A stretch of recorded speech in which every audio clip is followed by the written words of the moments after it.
วัสดีพ่อแม่พี่น้องสำหรับมื้อนี้ข้าพเจ้าก็มายามกับดักที่เขาวางไว้แล้วเมื่อวานแล้วก็เป็นจังใดมานสิประมาณแหละก็โอเคทุกคนมารับชมให้ยาวๆเลยพุ่นบอนเขาวาง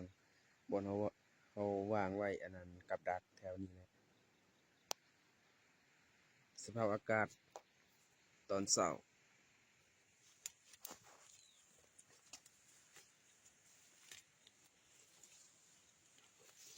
โอ้โหมาทุกคนนี่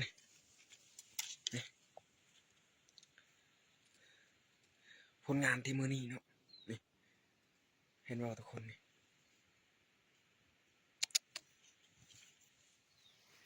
ข้าพเจ้าสิไปต่อเลยอยู่ลุม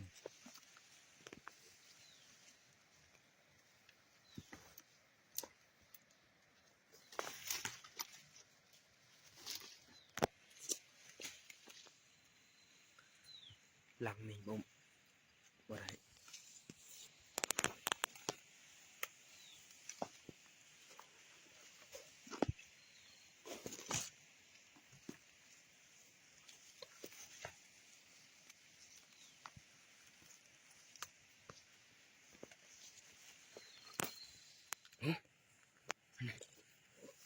โอ้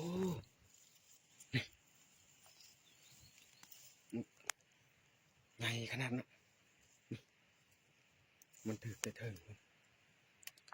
มันถึกแต่เทิงพอดีมันลงนี่